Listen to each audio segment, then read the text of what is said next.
بذکر اللہ تطمئن القلوب۔ دھیان سے سنو، کان کھول کے سنو، صرف اللہ کو پا لینے سے ہی دلوں کا اطمینان ہے۔ اللہ کی یاد میں دل کا اطمینان ہے۔ یاد، ذکر کا اصل مطلوب ہے یاد، اور یاد کا تعلق زبان سے نہیں دل سے ہے۔ دل میں کسی کی یاد آتی ہے، ایک کیفیت بنتی ہے، اس کیفیت میں پھر زبان پہ بھی کچھ الفاظ آ جاتے ہیں، اس کو عربی زبان میں ذکر کہا جاتا ہے۔ ہمارے ہاں ذکر کا مطلب سمجھا جاتا ہے بیٹھ کے کوئی اللہ کر رہا ہے، کوئی سبحان اللہ کر رہا ہے، کوئی تسبیح پڑھ رہا ہے۔ یہ ذکر کا ابتدائی درجہ ہے، یہ اس لفظ کے تحت آتا ہے، اس سے باہر نہیں، اس کے تحت ہے۔ لیکن میں اس لیے کہہ رہا ہوں کہ بہت سے لوگ مجھ سے کہتے ہیں ہم ذکر کرتے ہیں پھر بھی ہمیں تو چین ہے نہیں۔ اللہ کہتا ہے اللہ کی یاد میں چین ہے، ہمیں تو کوئی نہیں۔ تو وہ ذکر کی ابتدائی سطح میں ہیں، اور ذکر یاد کا نام ہے۔ یاد دل کا کام ہے نہ کہ زبان کا۔ زبان اظہار کا ذریعہ ہے، احساسات کی جگہ دل ہے، تعبیر کی جگہ زبان ہے۔ دل احساسات سے خالی بھی ہو، زبان بولتی رہتی ہے، لیکن جب وہ دل کے اندر کوئی احساسات پیدا ہوتے ہیں تو پھر زبان کا بول کچھ اور طرح نکلتا ہے۔ جب آدمی کسی اور کے غم کا ذکر کرتا ہے تو لہجہ کچھ اور ہوتا ہے، جب اپنے غموں کا ذکر چھیڑتا ہے تو لہجہ کچھ اور ہوتا ہے۔ فرق نہیں محسوس کیا؟ تو یاد یاد، الا سنو سنو، غور سے سنو، الا کیا یا اللہ، بذکر اللہ تطمئن القلوب، مجھے یاد کرو گے تو چین پاؤ گے، اس کے علاوہ ملتا ہی نہیں کہیں۔ تو یاد سے کیا مراد ہے؟ دل کا فعل، دل کا۔ جیسے بیٹھے بیٹھے ہم سفر میں ہوتے ہیں نا، کبھی بچے یاد آ جاتے ہیں، کبھی بیوی یاد آتی ہے، کبھی گھر یاد آ جاتا ہے، کبھی کوئی دوست یاد آ جاتا ہے، تو اس پر کوئی ہم زبان سے تھوڑا کہتے ہیں کہ گھر گھر گھر گھر، بلکہ کیفیت بن گئی ہوتی ہے، اس سے وہ آدمی یاد کر رہا ہوتا ہے۔ اس کیفیت کو کہتے ہیں ذکر۔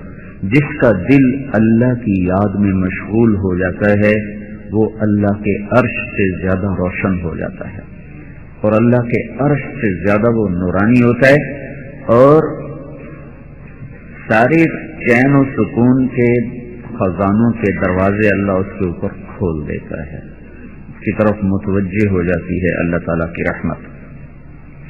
تو اللہ کی طلب ایسے ہے جیسے روٹی کی طلب، اللہ کے رسول کی طلب ایسے ہے جیسے پانی کی طلب۔ روٹی پانی کے بغیر اربوں پتی مالدار بادشاہ وہ بے قرار ہے، بے چین ہے، وہ تڑپ رہا ہے۔ ٹھیک اسی طرح اللہ اس کے رسول سے بھٹکا ہوا معاشرہ، فرد، انسان، مرد، عورت، وہ بے چین رہے گا، بے قرار رہے گا۔ مچھلی پانی کے بغیر کم تڑپے گی، یہ اللہ اس کے رسول کے بغیر زیادہ تڑپے گا۔ اس کی بے قراریاں دیکھ نہیں جا سکتی، کیونکہ فیضان اوپر سے ہوتا ہے، دل کو تالا لگا ہوا ہے، چابی اللہ کے پاس ہے۔ اس کو نہ تم عورت سے کھول سکتے ہو، نہ موسیقی سے کھول سکتے ہو، نہ شراب سے کھول سکتے ہو، نہ نئی گاڑی سے کھل سکتا ہے، نہ یہ عالی شان بنگلے سے کھل سکتا ہے، نہ یہ تالا تخت شاہی سے کھل سکتا ہے، نہ خوبصورت شکلوں سے کھل سکتا ہے، نہ حسین جمیل وادیوں کی سیر سے کھل سکتا ہے، نہ زمین کی مسافتوں کو طے کرنے سے کھل سکتا ہے۔ اس کی چابی صرف ایک ہے، وہ اللہ کے پاس ہے۔ وہ لگائے گا تو یہ کھلے گا، کھلے گا تو اندر کچھ جائے گا، اندر جائے گا تو پیٹ میں روٹی جائے گی تو اطمینان آئے گا، پانی جائے گا تو سکون آئے گا۔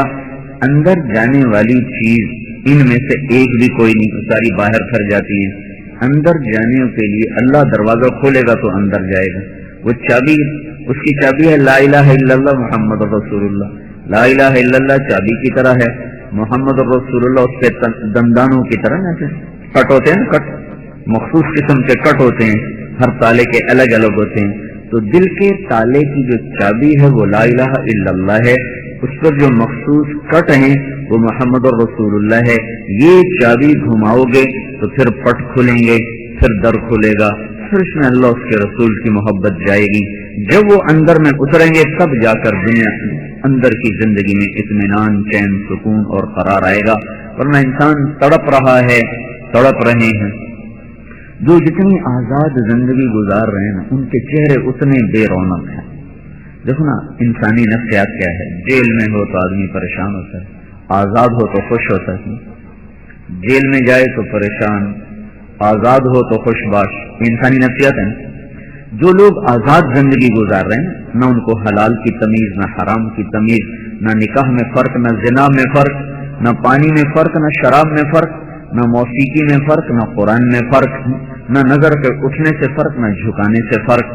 جو اس طرح کی آزاد زندگی گزار رہے ہیں، بہت بڑا طبقہ مسلمانوں میں بھی ہے، کافر تو ہے ہی آزاد، مسلمانوں میں بھی کروڑوں کی تعداد میں ایسے ہیں جو کسی بھی پابندی میں اپنے آپ کو لانے پر تیار نہیں ہیں.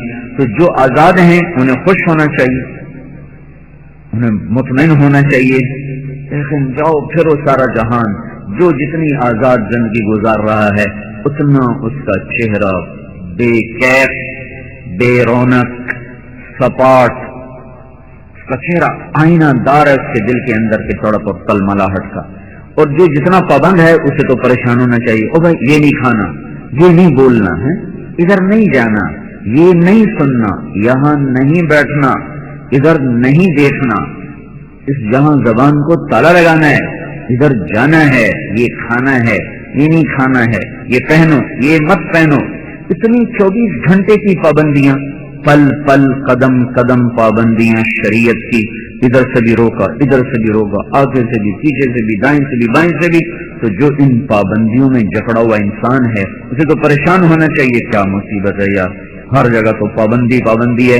لیکن یہ عجیب ماجرا ہے، جو جتنا اس پابندیوں میں ہوتا ہے اس کا چہرہ اتنا چمکتا ہوا، اتنا وہ چین، سکون، مطمئن، خوش باش ہوتا ہے.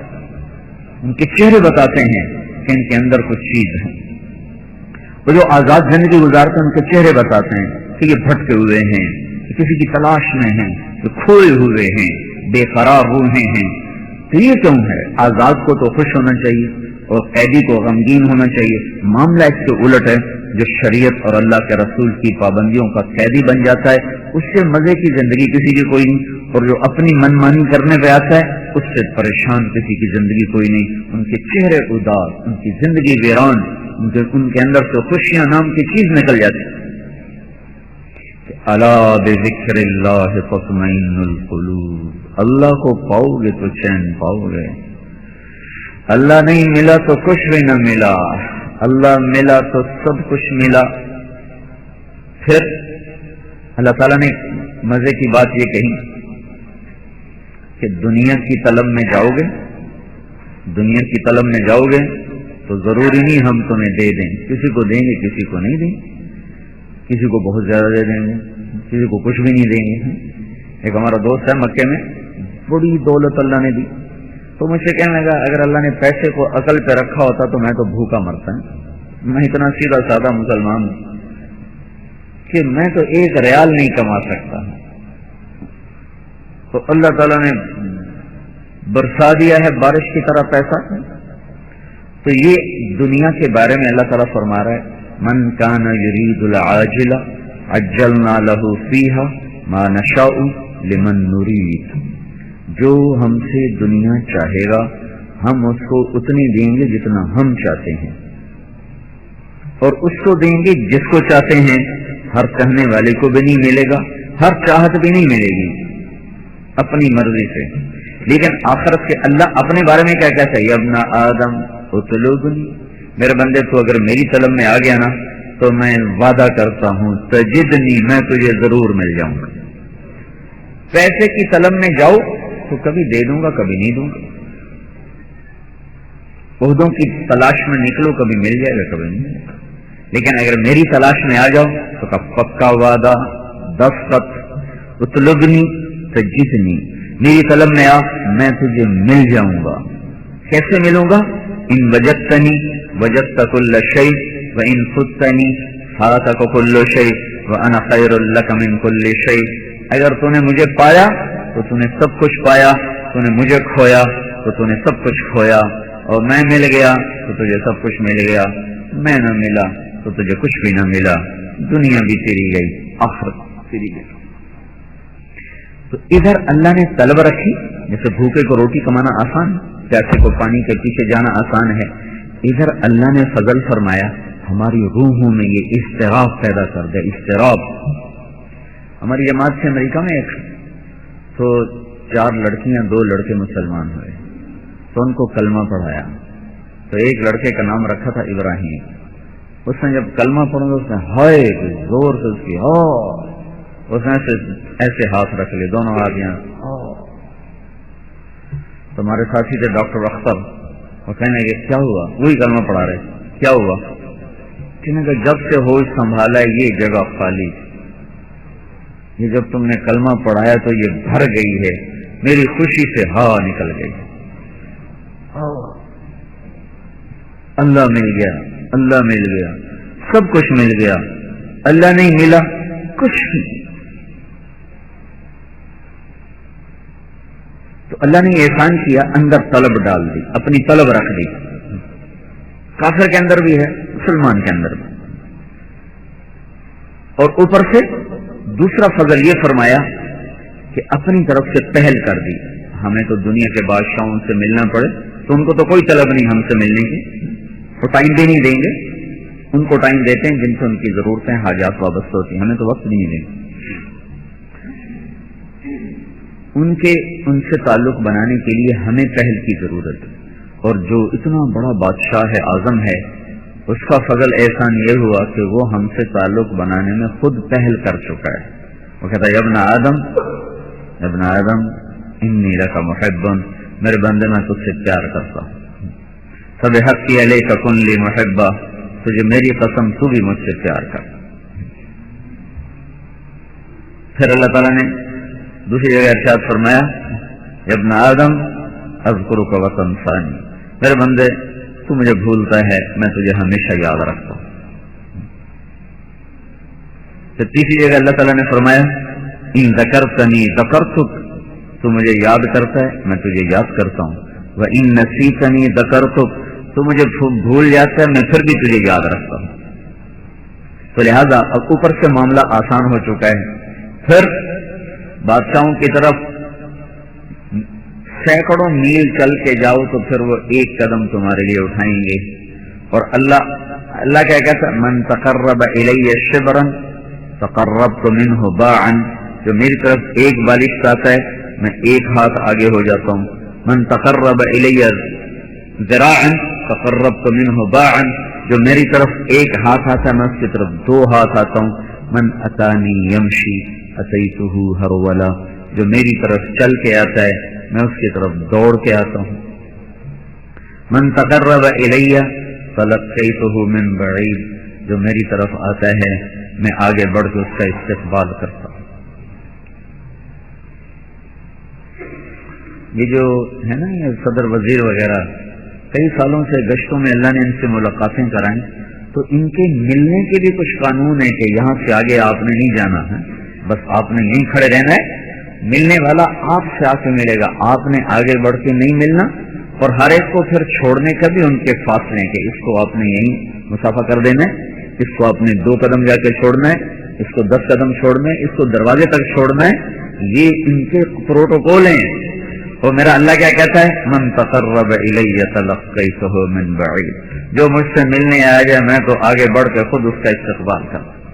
سارے ادب آداب بالائے طاق، آنے والا کون ہے ضروری نہیں کہ وہ بڑا نیک پاک متقی ہے، من کوئی آ جائے گناہوں کا مارا ہوا، ظلم و ستم میں ڈوبا ہوا، نافرمانیوں کی پنڈیں اٹھائے ہوئے، روواں زندگی کا کالا کیا ہوا، پل پل سانس میں گناہوں کی بدبو کو بسایا ہوا، جب ندامت کے ساتھ ایک قدم اللہ کی طرف چل کے آتا ہے تو اللہ تعالیٰ عرشوں سے نیچے اتر کو اس کا استقبال کرتا، آجا تیرے لیے انتظار ہو رہا ہے، آ جاؤ۔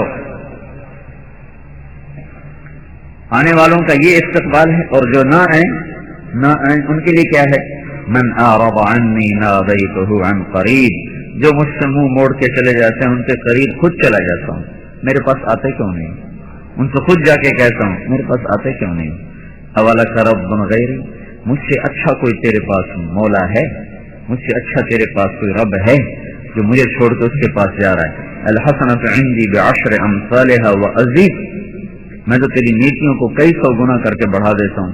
وَالسَّيِّئَةُ عِندِي بِمِثْلِهَا وَأَعْفُو وَأَغْفِرُ، تیرا گناہ ایک ہی لکھتا ہوں، اسے بھی جب چاہتا ہوں مٹا دیتا ہوں، ختم کر دیتا ہوں.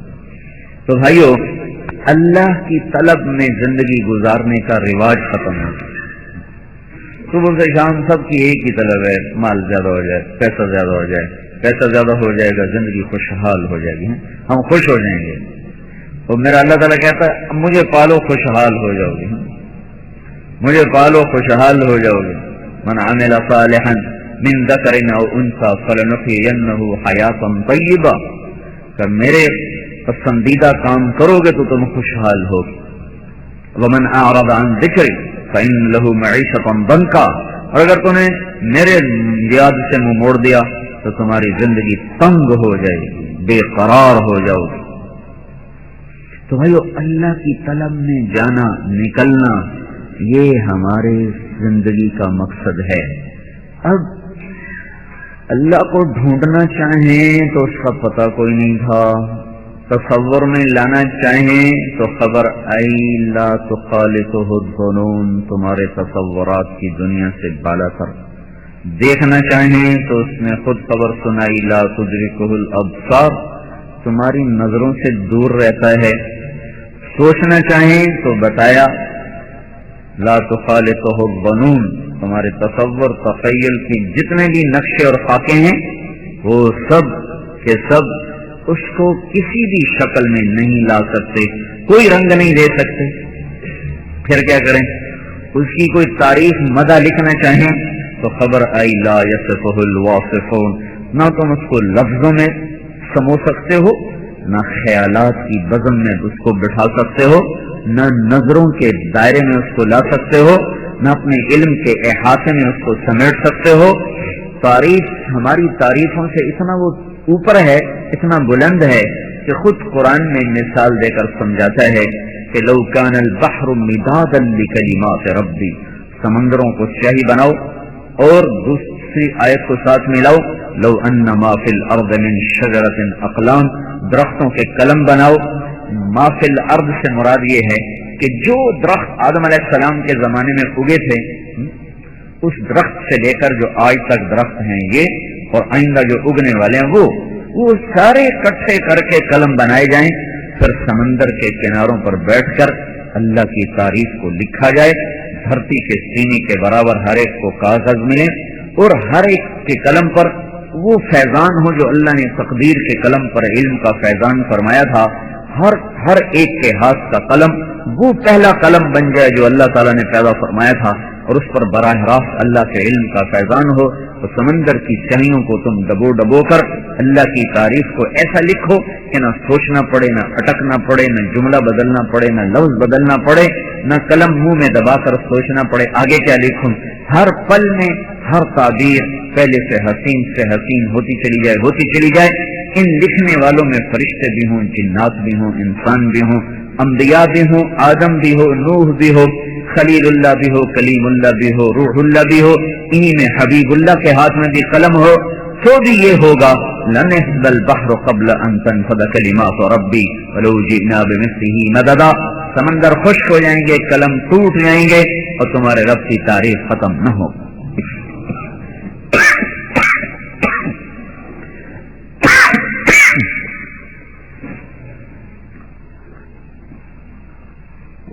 چاہے اتنے قلم، چاہے اتنے دواب، چاہے اتنی سیاہیاں اور لے کر آؤ، تو یہاں پھر انسان کے عاجز ہو جاتا ہے. اب کیا کریں؟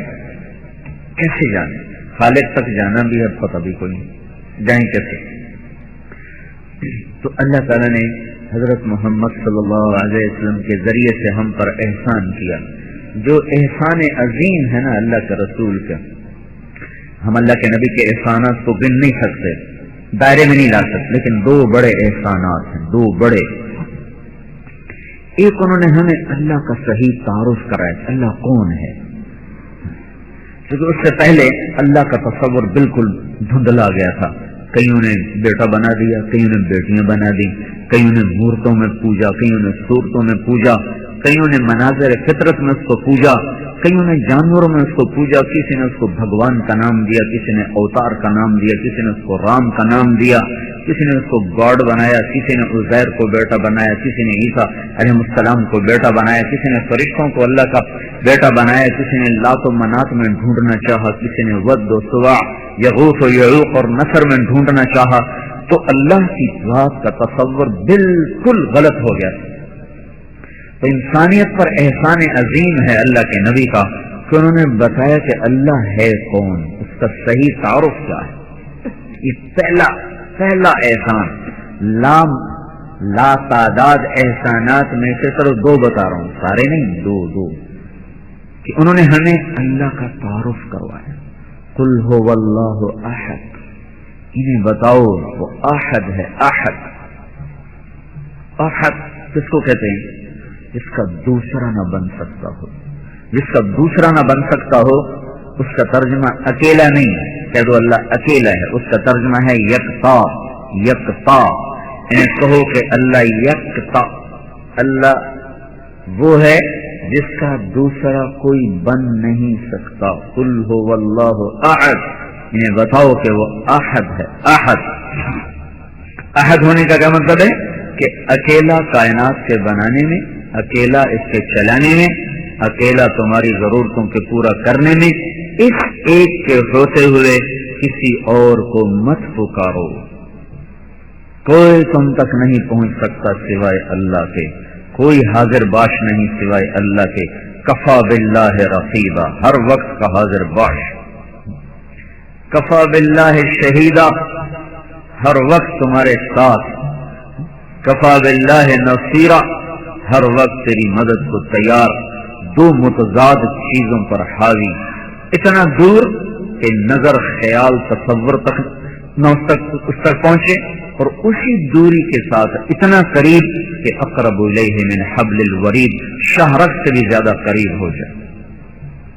دوریاں اتنی کہ نظر تخیل تک بھی نہ پہنچے، قرب اتنا کہ شہرک سے بھی زیادہ قریب ہو جائے۔ تو یہ احد ہے، اکیلا، جو تم سب کے ہر پل سے واقف، تمہاری آنے والی ضرورتوں سے واقف، لہذا اس ایک اللہ سے تعلق بنا۔ قل هو اللہ احد، اکیلا کون ہے؟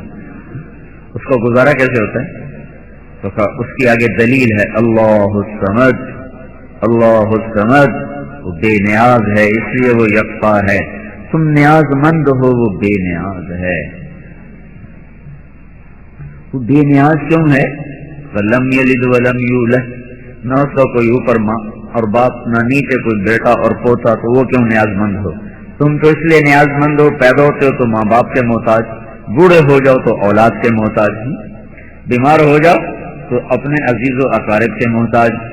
اور وہ بے نیاز ہے، کیوں بے نیاز ہے؟ کہ لم یلد ولم یولد، اوپر کوئی اس کا باپ دادا پردادا نہیں، نیچے کوئی اس کا بیٹا پوتا پڑپوتا نہیں، دائیں بائیں کوئی بیوی سالہ جورو نہیں ہے، کوئی اس کے دائیں بائیں کے رشتے کوئی نہیں، اوپر بھی کوئی رشتہ نہیں، نیچے بھی کوئی رشتہ نہیں، دائیں بائیں بھی کوئی رشتہ نہیں، ادھر سے بھی خالی، ادھر سے بھی خالی، اوپر سے بھی ساری رسیوں کو کاٹا ہوا ہے، نیچے سے بھی سب کو کاٹا ہوا ہے۔ ایسا بے نیاز ہے کہ وہ موجود ہوتے ہوئے جگہ کی ضرورت کوئی نہیں۔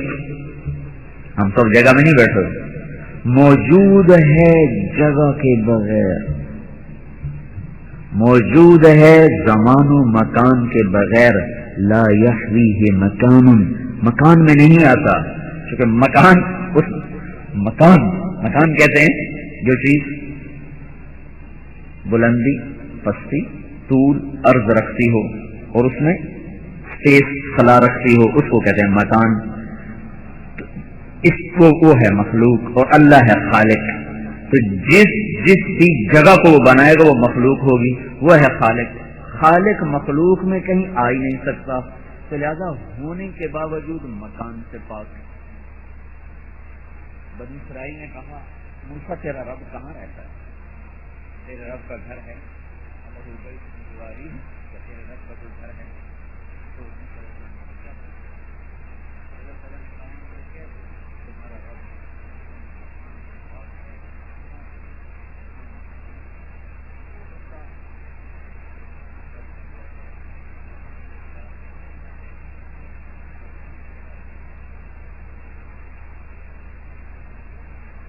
اللہ کا صحیح تعارف کروایا، اللہ کی صحیح پہچان کروائی. لا الہ الا اللہ. حضرت عثمان رضی اللہ تعالیٰ عنہ کی خالہ ہیں عروہ، اور حضور کی پھوپھی ہیں عروہ بنت عبد المطلب. وہ تھیں بیمار، تو ان کو پوچھنے عثمان بھی آ گئے اور اللہ کے نبی بھی آ گئے، دونوں ایک ہی وقت میں آ گئے. تو عثمان رضی اللہ عنہ آپ کو ایسے ایسے دیکھ رہے، کنکھیوں سے ایسے دیکھ رہے. تو آپ نے کہا عثمان کیا دیکھ رہے ہو؟ کہا جی بس آپ کو حیرت سے ہی دیکھ رہا ہوں، آپ کتنی شرافت والے، کتنے مقام مرتبے والے. یہ نبوت کے شروع کے دور کی بات. لوگ آپ کے بارے میں کیا کیا کہنا شروع کر دیا لوگوں نے، جادوگر، ساحر، دیوانہ. تو میں آپ کے مقام کو دیکھ رہا ہوں اور جو لوگ کہہ رہے ہیں اس کو سوچ رہا ہوں، تو میرے یہ دونوں چیزیں سمجھ میں نہیں آ رہی. تو آپ نے کہا عثمان لا الہ الا اللہ.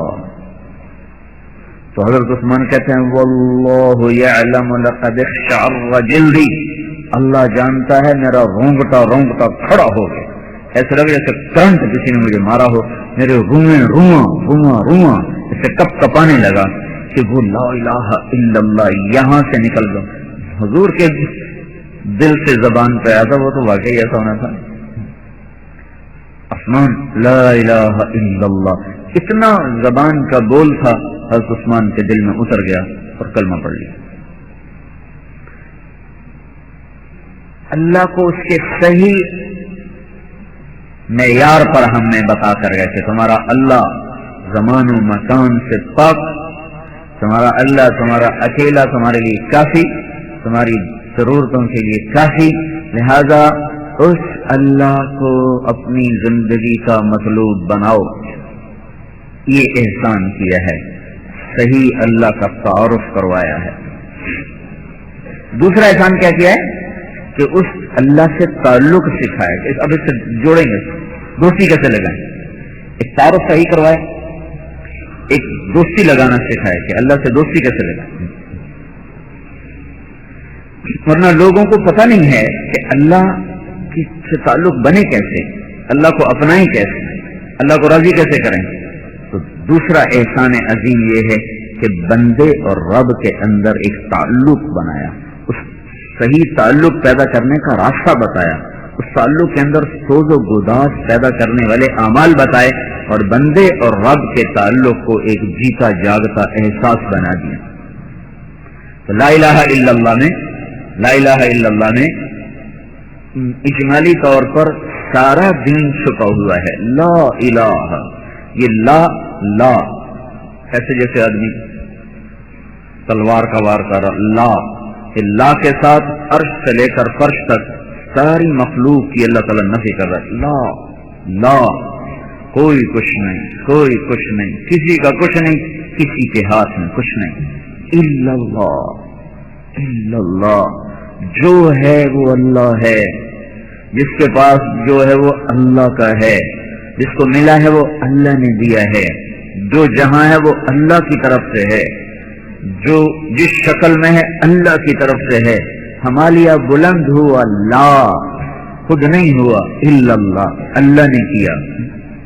ہیرا چمکنے لگا لا، خود نہیں چمکا، اللہ نے چمکایا. سمندر کڑوے ہو گئے لا، خود نہیں کڑوے ہوئے، اللہ نے کڑوا کیا. دریا میٹھے ہو گئے لا، خود نہیں، اللہ نے میٹھا کیا. پانی بہنے کی طرف چلا، پہاڑ گڑ گئے، زمین بچھ گئی، چھت آسمان کی بلند ہو گئی، تارے جھل ملا اٹھے، کلیاں مسکرانے لگی، چاند گھٹنے بڑھنے لگا، سورج دہکنے لگا، زمین گردش میں آئی، لیل و نہار کا نظام چلا، موسم بدلے، رت بدلے، صبحیں آئیں، شامیں آئیں، چوپائے بنے، دو پائے بنے، ہارنے والے بنے، ڈسنے والے بنے، بل کھانے والے بنے، غرانے والے بنے، تیرنے والے بنے، بلندیوں پہ اڑنے والے بنے، تہ خاک چلنے والے بنے. ان سب پر لا لا لا لا لا لا. یہ کوئی کچھ نہیں، جس کا جو ہے وہ اللہ ہی کا ہے. اپنی طاقت سے عقاب بلندیوں پہ نہیں اڑتا، اپنی طاقت سے بے خطا نشانہ نہیں رکھتا، اپنی فہم سے سانپ کی سر پر نہیں بیٹھتا. سانپ ایک کیڑا ہی تو ہے، عقاب کو کس نے بتایا؟ سر پہ آ کے چونچ مار، اس کے زہر کی تھیلی کو پہلے پھاڑ، پھر یہ تیرے کھانے کا ہے، ورنہ تجھے ڈس جائے تو تو ہی مارا جائے گا۔ عقاب نے تو آج پہلی دفعہ سانپ کو دیکھا ہے، بلند چوٹیوں پہ جوان ہوا، بلند برف پوش پہاڑوں پہ جوانی کی اس کے اندر ترنگ آئی اور طاقت آئی، پھر وہ اڑا شکار کرنے کو۔ پہلی نظر میں سانپ دیکھا ہے، کبھی نہیں دیکھا، لیکن وہ سیدھا آتا ہے اور پنجے اس کی گردن کے ساتھ لگاتا ہے اور اس کی سب سے پہلے کھوپڑی کے اوپر جا کر وہ چونچ مارتا ہے اور اس کی زہر کی تھیلی کو پھاڑتا ہے اور پھر اس زہر کے نکلنے کا انتظار کرتا ہے۔ جب وہ سارا بہ جاتا ہے پھر اس کو اٹھا کے لے جاتا ہے۔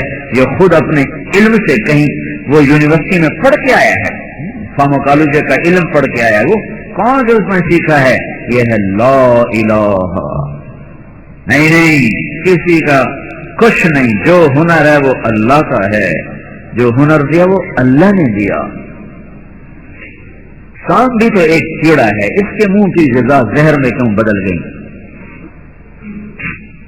یہی پتا تو بکری نے کھایا، اس کے نافے میں مشک کیوں بنا؟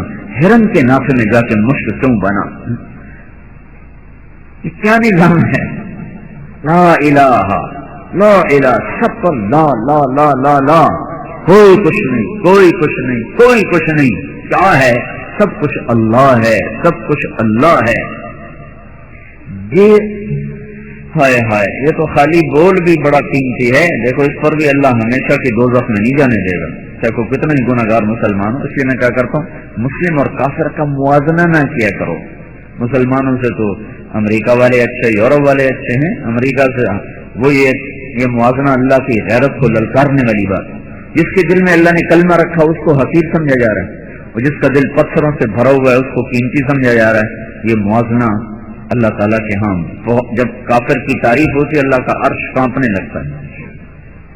موازنہ نہ کرو، ٹھیک ہے وہ انسان ہے، ان میں خوبی، ان خوبیوں کی تعریف کرو، میں اسے نہیں روک رہا ہوں، لیکن یہ نہ کہو کہ مسلمان بڑے گندے اور عیسائی بڑے اچھے اور یورپ والے بڑے اچھے۔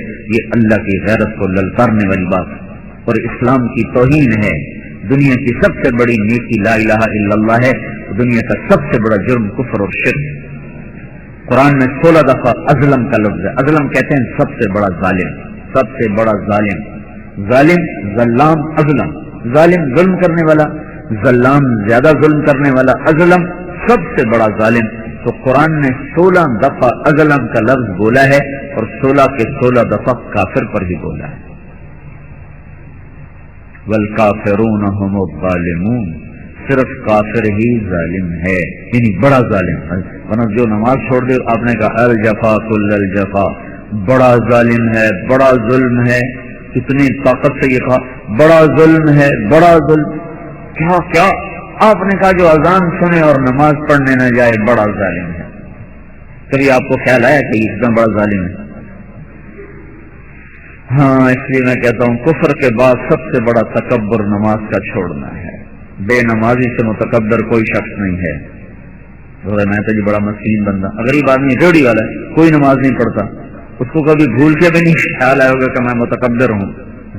یہ بڑا متکبر ہے، اس سے مالک 5 دفعہ بلائے اور 1 دفعہ اٹھ کے نہ جائے، کون سا مالک ایسے نوکر کو برداشت کرے؟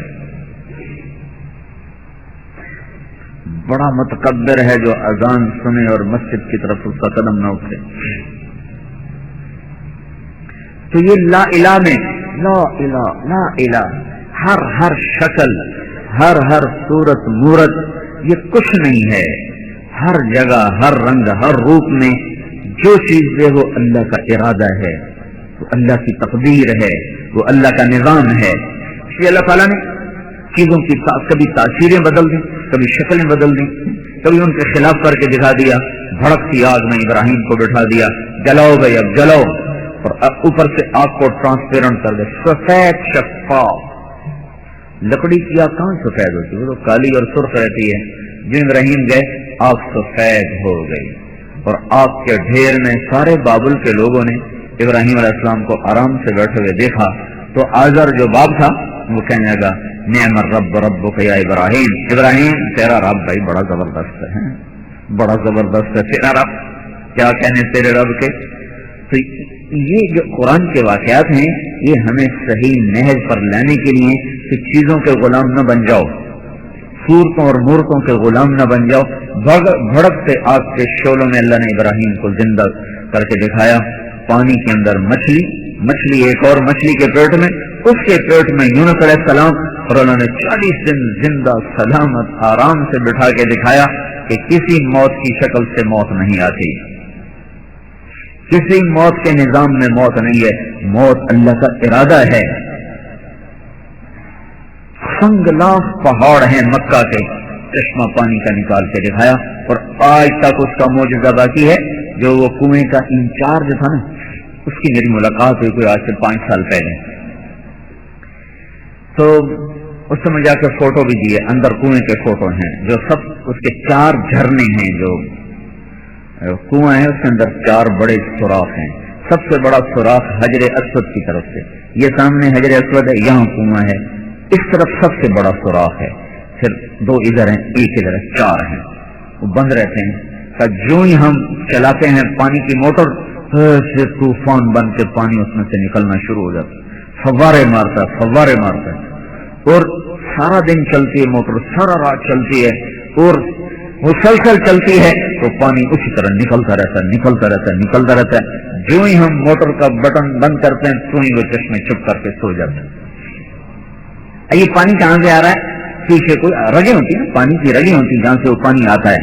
تو سارا چاروں طرف کا انہوں نے, تو ٹیکنالوجی کتنی ایڈوانس ہوگی, اندر سارا چھان مارا. ان چشموں سے نکلنے والے پانی کا کوئی بھی منبع کوئی نہیں, وہ صرف لا الہ الا اللہ ہے. ہو جا, چل, نکل, وہ نکلنا شروع ہو جاتا ہے. اور وہ اتنا سمجھدار ہے پانی کہ جب موٹر چلتی ہے تو وہ بھی چلتا ہے, جب موٹر بند ہوتی ہے وہ بھی بند ہو جاتا ہے. ہمارے گھر کی ٹوٹیاں اتنی سمجھدار نہیں, ابھی بند کرنے کا بھی کھلی رہتی, اور وہ ایسا سمجھدار پانی ہے. موٹر چلی تو وہ چلا, موٹر رکی تو وہ رکا. اللہ ہے, لا الہ الا اللہ. تو بھائیو, اپنی زندگی کی طلب بناؤ اللہ کو, اپنی زندگی کی طلب بناؤ اللہ کو.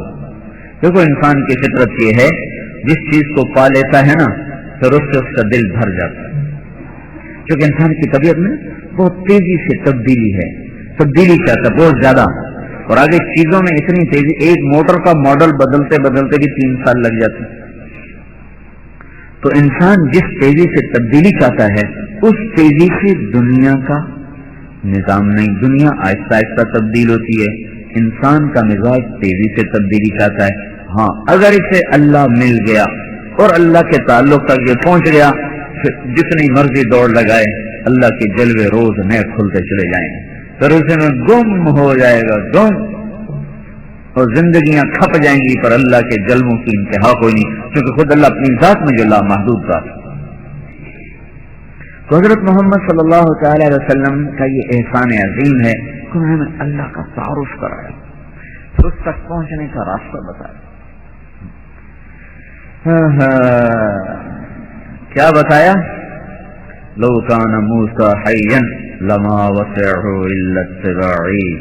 اگر آج موسیٰ بھی آ جائیں تو میرے طریقوں پہ چلے بغیر ان کو بھی اللہ نہیں ملے گا. اب اللہ صرف انہیں ملے گا جو میرے بن جائیں گے, جو میری راہوں پر چلیں گے, جو میرے طریقوں پر چلیں گے. قل ان کنتم تحبون اللہ فاتبعونی, کہو ان سے اگر اللہ سے پیار ہے تو تمہارے غلام بنے, تمہارے تابع ہو کے چلیں. یحببکم اللہ, اللہ تمہیں اپنا محبوب بنائے گا. فلا وربک, انہیں بتا دو اے میرے محبوب, مجھے تیرے رب کی قسم, لا یؤمنون حتی یحکموک فیما شجر بینہم, جب تک تیرے فیصلوں پر یہ راضی نہیں ہوتے میں ان کا ایمان قبول نہیں کروں گا. تو راستہ بھی بتایا کہ اللہ کو لینا کیسے, کب میرے طریقوں پر آؤ اللہ تمہارا ہو جائے. نسب حسب کا قصہ کوئی نہیں, کب میرے طریقے پر آؤ. یا ابا سفیان جئتکم بکرامت الدنیا والآخرہ, ابو سفیان میرے پیچھے چلو, میں دنیا اور آخرت کی عزت تمہارے لیے لے کر آیا. 360 کے پجاری تھے بتوں کے, اور دنیا کے سب سے پست قوم کہلاتے تھے. اللہ کے نبی کے ہاتھ میں ہاتھ دیا, اتنا بلند ہوئے, کبھی کسی امت کے لیے اللہ کا کلام نہیں اترا. کسی امت کے فرد کے لیے اللہ کا کلام نہیں اترا. کیوں؟ اور تورات کٹھی لکھی ہوئی آ گئی, زبور کٹھی لکھی ہوئی آ گئی, انجیل کٹھی آ گئی. یہ واحد امت ہے جن کو اللہ نے حضور کی طفیل وہ اعزاز بخشا کہ ان کی نکلی ہوئی فریادیں قرآن بن کے زمین پر اتر آئیں. کل تک پتھروں کے پجاری تھے, اور 4 دن کے بعد کیا ہوا کہ وہ منہ سے بول بولتے اوپر سے قرآن آیا تھا. خولہ بنت ثعلبہ آئیں یا رسول اللہ, میرے خامن نے مجھے طلاق دے دی ہے, طلاق زہار, تو اب اس میں شریعت کا کیا حکم ہے؟ تو آپ نے فرمایا تو اس پہ حرام ہو گئی ہے. طلاق زہار ایک طلاق کے الفاظ ہیں. کوئی شخص کیوں کہے تو میرے لیے میری ماں کی پشت کی طرح ہے, تو وہ عورت اس پر حرام ہو جاتی تھی ہمیشہ سے, کوئی رجوع کی شکل نہ تھی. جب یہ بول بولا جا رہا تھا یہ دستور تھا. تو چونکہ شریعت میں کوئی حکم نہیں آیا تھا تو آپ نے اس دستور کے مطابق فرمایا حرم کی علیہ ہے, تو اس پہ حرام ہو گئی. تو انہوں نے عرض کی یا رسول اللہ آپ نظر ثانی فرمائیں, میرے چھوٹے چھوٹے بچے میں کہاں لے کے جاؤں؟ پھر آپ نے کہا حرم کی علیہ ہے, تو اس پہ حرام ہو گئی. کہیں یا رسول اللہ تفرق اہلی, ماں پہ میرے مر گئے, وکبر سنی, عمر میری ڈھل گئی, دوسری شادی بھی نہیں میں کر سکتی ہوں. ونصرت له بطنی, پیٹ میرا پھٹ گیا بچے جمتے جمتے, تو اب پھر میں کس کے سہارے رہوں, کس کے سہارے رہوں؟ تو آپ نے دیکھا کہ بھائی عورت تو زور لگا رہی, تو آپ خاموش ہو گئے, جواب نہیں دیا, چپ ہو گئے. اس وقت حضرت عائشہ آپ کو کنگھی کر رہی. تو جب خولہ نے دیکھا کہ اللہ کا نبی چپ ہو گیا, بول نہیں رہا, تو کہنے لگی اچھا آپ نہیں سنتے ہیں, میں آپ کے رب سے بات کرتی ہوں. کہنے لگی یا اللہ ان لی منہ صبیۃ صغار ان ضممتهم الی فجاعوا وان ضممتهم الیہ فضاعوا. میرے مولا میرے چھوٹے چھوٹے بچے ہیں, اپنے پاس رکھوں گی تو روٹی کہاں سے کھلاؤں, اور ان کے باپ کے پاس رکھوں تو تربیت کون کرے, یا اللہ یہ ضائع ہو جائیں گے یا یہ بھوکے مر جائیں گے. اے میرے رب اپنے نبی کی زبان پر میرے حق میں فیصلہ اتار. اللہ کو پابند کیا اس نے, یہ نہیں اس نے کہا یا اللہ جو تیری شریعت ہے اس کے مطابق فیصلہ اتار. کہنے لگی یا اللہ میرے حق میں فیصلہ اتارنا ہے, میرے خلاف نہیں اتارنا.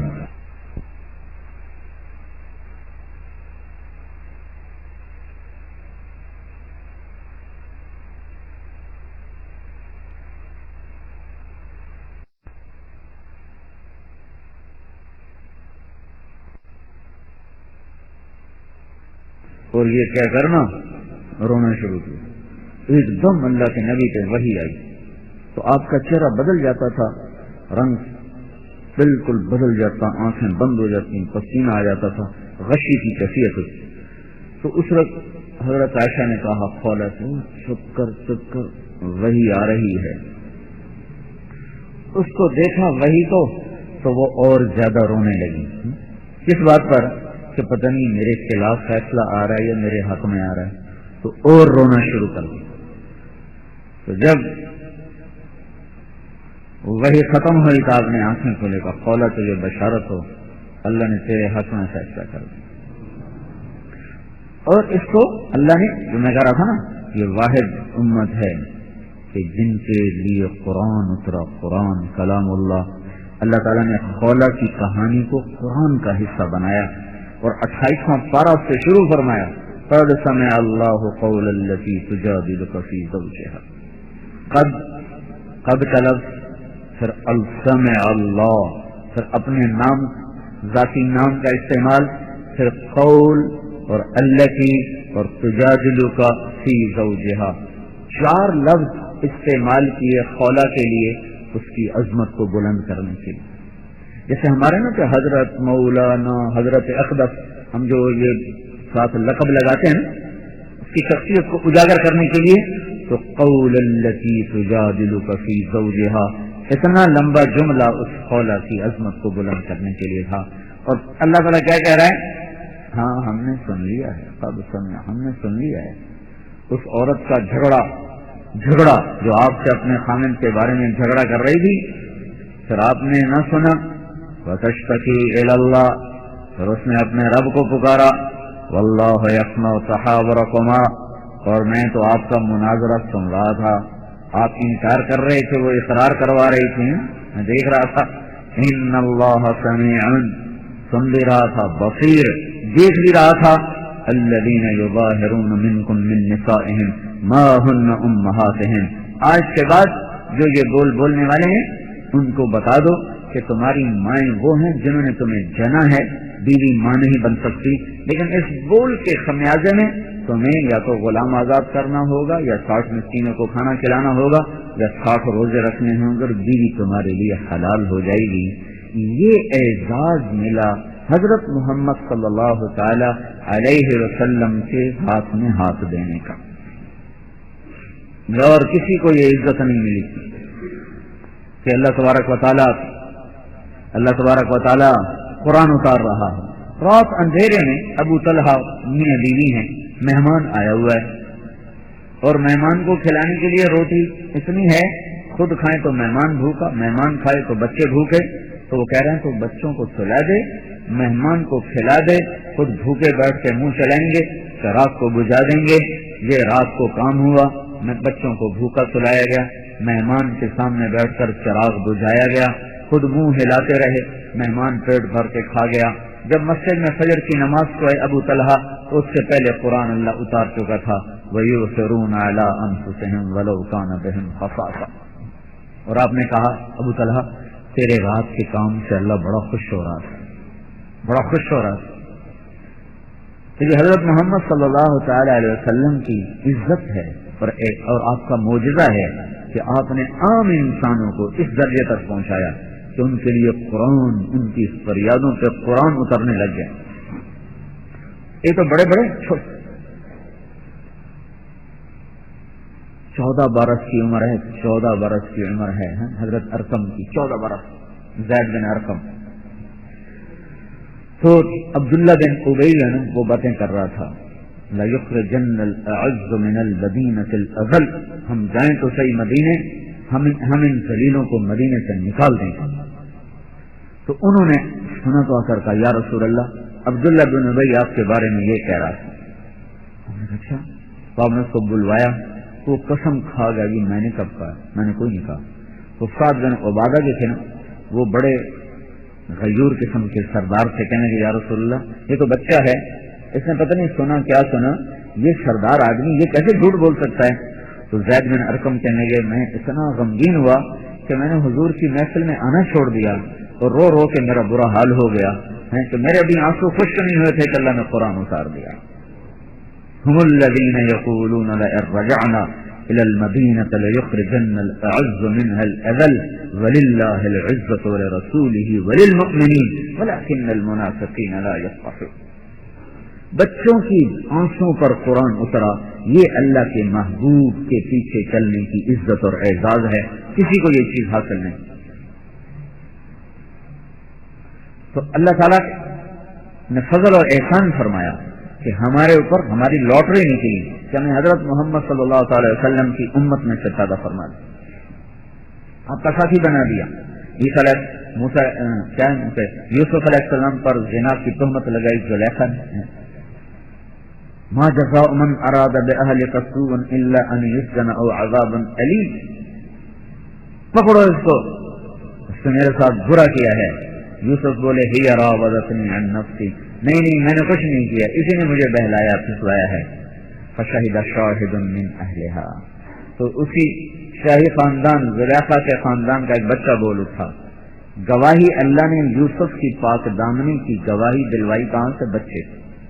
ان کان قمیصہ قد من قبل فصدقت، دیکھو قمیص کہاں سے پھٹی، آگے سے کہ پیچھے سے؟ آگے سے پھٹی تو عورت سچی، وان کان قمیصہ قد من دبر فکذبت، پیچھے سے پھٹی تو عورت جھوٹی، یوسف سچا۔ فلما رأى قمیصہ قد من دبر قال انہ من کیدکن، اوہو یہ تو پیچھے سے پھٹی ہے۔ تو نبی کی پاک دامنی کو اللہ تعالیٰ نے مدلل کیا واضح کے ایک بچے کی گواہی سے۔ حضرت عائشہ رضی اللہ تعالیٰ عنہا پہ تہمت لگی، عبداللہ بن ابی نے اس کو ہوا دی، اور چند صحابہ بھی اس میں استعمال ہو گئے تو سارے مدینے کے اندھیری رات چھا گئی. 1 مہینہ گزر گیا. اچھا حضرت عائشہ کو پتہ ہی کوئی نہیں کہ میرے بارے میں یہ فضا بن گئی ہے. ہاں وہ کہنے لگی میں محسوس کر رہی تھی کہ اللہ کے نبی کا رویہ بدلا ہے اور رویہ بڑا سرد ہو گیا ہے. اب مجھے سمجھ میں نہ آتی کہ یہ رویہ کیوں سرد ہو گیا ہے. اور ادھر باہر آگ لگی ہوئی تھی. تو یعنی کہ میں نے آخر دل برداشت تک ہوگا کہ یا رسول اللہ میں اپنے باپ کے گھر جانا چاہتا ہوں. آپ کہا چلی جا. کہ مجھے اور صدمہ ہوا کہ پہلے جب میں کہتی میں جانا چاہتی تو مجھے کہتا نہیں نہ جاؤ. اب کی دفعہ میں نے کہا میں نہیں جانا, کا نہیں جا چلی جا. تو مجھے اور زخم لگا. پر مجھے سمجھ میں پھر بھی نہیں آیا. رات کو میں نکلی باہر ضرورت کے لیے تو میرے ساتھ ام مصطح بھی تھی. مصطح ایک بڑے صحابی ہیں. تو ان کا جو پاؤں اٹکا چادر میں ان کا تائے کا مصطح کا ستیہ ناس ہو. تو حضرت عائشہ کا نہیں, میں نے کہا کس کو برا کہہ رہی ہو, وہ تو بدر کے شریف صحابی ہے, بدری صحابی ہے, تم اس کو برا کہہ رہی ہو. وہ کہنے کہ تجھے نہیں پتا. نہیں مجھے تو نہیں پتا. کس بات کا؟ تیرے بارے میں یہ الزام لگ چکا ہے اور اس میں پیش ہے مصطح بھی.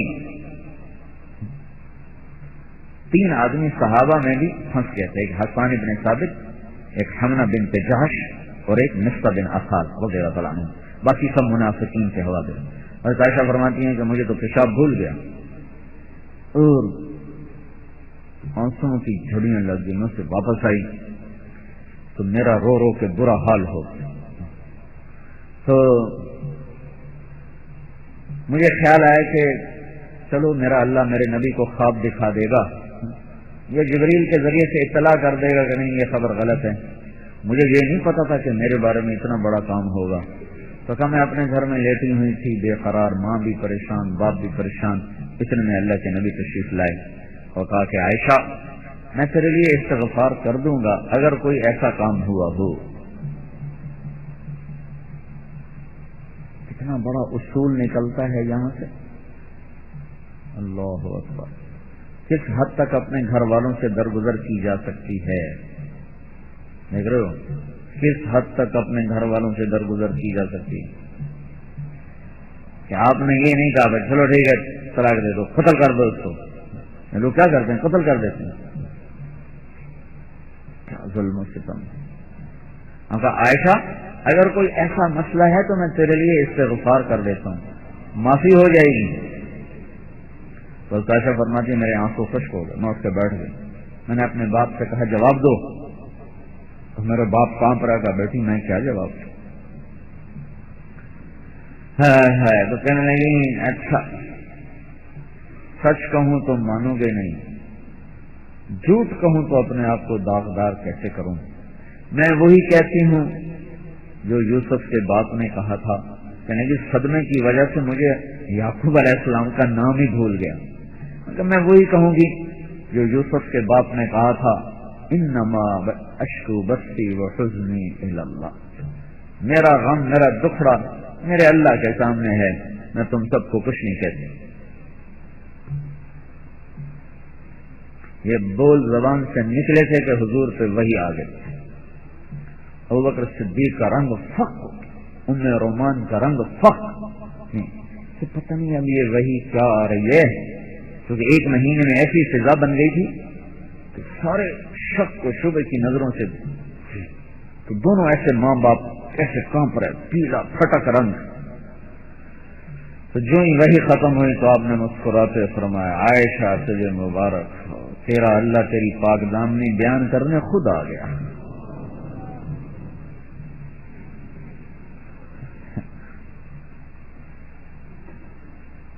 جس کے ہیں کتنا بڑا رسول ہے, اس کی گھر کی پاک دامنیوں کے لیے خود اللہ بیان کریں. ان الذين جاءوا بالافك عصبة منكم لا تحسبوه شرا لكم بل هو خير لكم لكل امرئ منهم ما اكتسب من الاثم. 2 رکوع پورے. تو ام رومان کہنے لگی عائشہ اٹھو اللہ کے نبی کا شکریہ ادا کرو. ان کا کیوں ادا کروں, اس کا کیوں نہ کروں جس نے آسمانوں سے آ کر میری گواہی کی.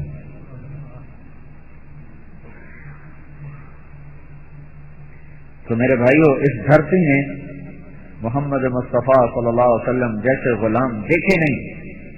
محمد مصطفیٰ صلی اللہ علیہ وسلم نے جیسے غلام بنائے، ایسے کائنات میں ایسے حسین کامل اکمل انسان کوئی نہ مان جن سکتی ہے نہ جنے گی. محمد مصطفیٰ صلی اللہ علیہ وسلم کی صحبت ایسی تاثیر بنی، ایسا کیمیا بنا کہ پتھر کے پجاری رضی اللہ عنہ کا اعزاز لے گئے. جب آپ غار ثور میں داخل ہوئے تو آپ تو پنجوں کے بل چلتے گئے نا. 4 میل کا سفر تھا پہاڑ، تو پنجوں کے بل چل چل آپ کی ساری انگلیاں زخمی ہو گئی، خون بہنے لگا. تو پہاڑ پہ چڑھنے کی ہمت نہ رہی تو ابوبکر صدیق نے کندھے پر اٹھایا اور لے گئے اور جا کر اوپر جا بٹھایا. غار صاف کر کے پگڑی پھاڑ کے سوراخ بند کیے، پھر کرتا پھاڑ کے سوراخ بند کیے. ایک سوراخ باقی تو اس پر اپنی ایڑی کو رکھ دیا جہاں سے سانپ نے ڈسا تھا.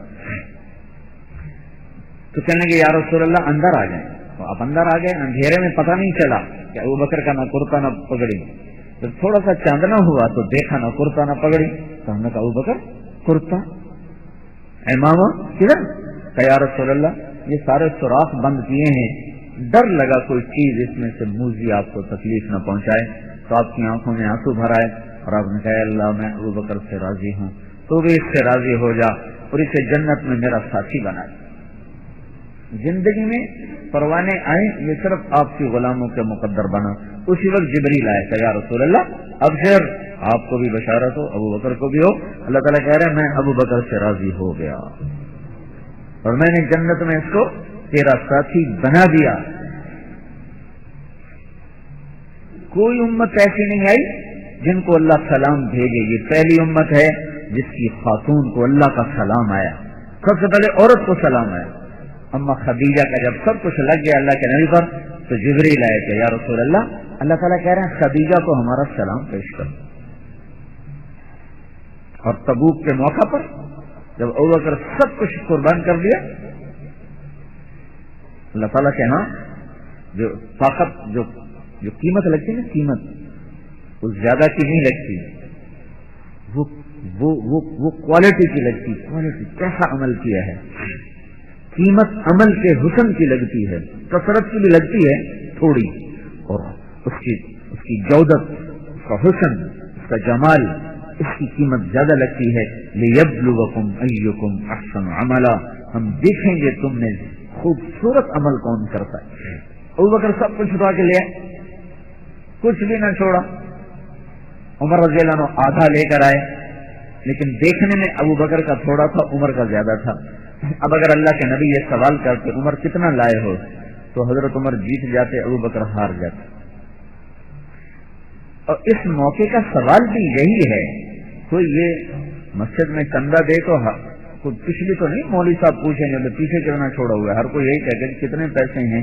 یہاں اللہ کے نبی نے سوال بدلا اور عمر سے کہنے لگے عمر پیچھے کیا چھوڑ کے آئے ہو. اب حضرت عمر کو اسی وقت پتا چل گیا میں ہار گیا، ابوبکر جیت گیا. پہلے بڑے کھڑے تھے موڈ میں کہ آج عمر جیتے آئے، ابوبکر ہارے ہی ہارے. ابوبکر کے تھوڑا سا سامان پڑا تھا، عمر کا ڈھیروں پڑا ہوا تھا. وہ بڑے مطمئن تھے کہ آج میں جیت گیا، ابوبکر ہار گیا. تو اللہ کے نبی نے سوال ہی بدل دیا، عمر پیچھے کیا چھوڑ کے آئے ہو. ان کو اسی وقت پتا چل گیا میری گل گئی. کہا جی میں آدھا چھوڑ کے آیا ہوں، آدھا لے کے آیا ہوں. اچھا ابوبکر تو پیچھے کیا چھوڑ کے آئے؟ کہ میں تو اللہ کے رسول کو چھوڑ کے آیا ہوں. تو عمر کہنے لگا ابوبکر تجھ سے کوئی نہیں بڑھ سکتا. تو جبریل نازل ہو. انہوں نے وہ پہنا ہوا تھا سبھی چاٹ قسم. تو کہنے لگے یا رسول اللہ یہ جبریل ابوبکر نے یہ ایسا کھردرا لباس کیوں پہنا ہوا ہے؟ تو آپ نے فرمایا اس نے سب کچھ میرے اوپر لگا دیا. کہا تو اللہ تعالیٰ کہہ رہے ہیں کہ ابوبکر کو میرا سلام پیش کرو اور اس سے پوچھو اس تنگی میں بھی مجھ پہ راضی ہے. اللہ پوچھے بے تو مجھ سے راضی ہے. سوچو تصور کرو، بلندی سوچو. تو ساری دنیا سے کہہ رہا ہے مجھے راضی کرنا زندگی کا مقصد بناؤ، تو ابوبکر سے پوچھ رہا ہے راضی ہو؟ تو آپ نے کہا ابوبکر اللہ تجھے سلام پیش کر رہا ہے. اور تم سے پوچھ رہا ہے اس فقر پر راضی ہو اپنے اللہ سے؟ تو ابوبکر رضی اللہ عنہ پھوٹ پھوٹ کے رو پڑے، کہا انا عن ربی راضین، انا عن ربی راضین، انا عن ربی راض، میں اپنے رب سے راضی ہوں، راضی ہوں، راضی ہوں۔ یہ کاریگر کے لگے ہوئے ہاتھ سے، اب مٹی ہوتی ہے نا، کاریگر کے ہاتھ میں آتی ہے تو کیا گلدستے بن جاتے ہیں اور کیا اس میں گلکاریاں ہو جاتی ہیں۔ ایک دھاگا ہی تو ہے، کاریگر کے ہاتھ میں آتا ہے، کیا حسن و جمال بہار دکھاتا ہے۔ پتھروں کے پجاری تھے، کاریگر بڑا کامل تھا، ایسا ہاتھ لگایا کہ رب پوچھنے لگا، راضی ہو؟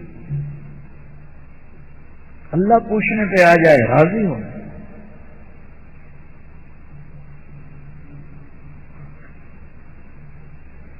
دنیا میں جنت کی بشارتیں،